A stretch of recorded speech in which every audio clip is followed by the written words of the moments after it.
Can I just ask you, Benny Morris, does Israel have nuclear weapons? I don't know. I've never been invited to Dimona or wherever they stockpile them, so I don't know. But most Western intelligence agencies says Israel has a nuclear stockpile. They say Israel has at least 200 nuclear weapons, and I assume they know what they're talking about. But we know exactly how many nuclear weapons the United States has, Russia has, China has, the UK has. Why is it the world has no idea how many Israel has? And why is it when I asked Netanyahu directly that question, he refused to answer? Because Israel has always had a policy of ambiguity in relation to the nuclear weapons. Israel believed that so long as it didn't announce that it possesses nuclear weapons, it wouldn't provoke other countries around to try and possess them themselves. Ambiguity was seen as the best policy. I'm not sure that was right, but that was Israeli policy. Okay. But I think the world, right, as I said, does know that Israel does possess these weapons. But it does. But Norman Finkelstein, it is odd, isn't it, that we just don't know? I mean, there's Benny Morris sort of casually saying that it may have as many as 200 nuclear weapons. I've certainly never heard that from any member of the Israeli government. They refuse to even acknowledge they have one. Well, Benny Morris is an odd bird. I'm using a euphemism there, because he says one thing and then he says another thing. He's like Quicksilver. It's very hard to pin him down. I actually agree with Norman that the Middle East should be and should become a nuclear-free zone. The problem is that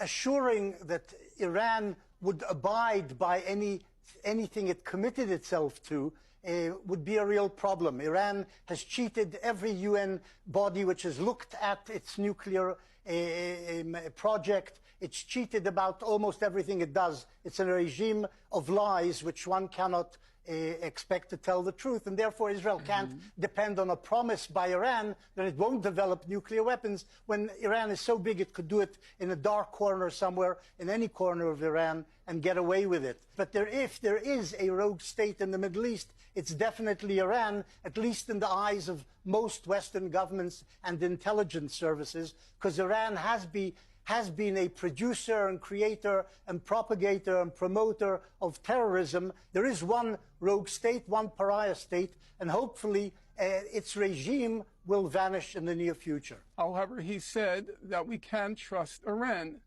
that it's a conniving, cheating, deceptive, and so forth regime.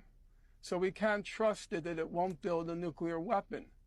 Now, I find that coming from an Israeli a very odd statement, because Professor Morris must know that it was through deception, conniving, deceiving, espionage, spying, and all sorts of other things that Israel created its nuclear weapons force. He has for sure read Avner Cohen's book on how the bomb was created, how Israel acquired nuclear weapons. Professor Morris, according to Avner Cohen, was it by being honest? Was it by being above board? Was it by allowing inspectors to see what Israel was doing in Dimona? Is that what happened, Professor Morris? So isn't this a classic case of the kettle calling the coffee pot black? For you to say we can't trust Iran after Israel's record on nuclear weapons, as even you so shamefacedly and shamelessly say, I don't know if Israel has nuclear weapons. You really don't?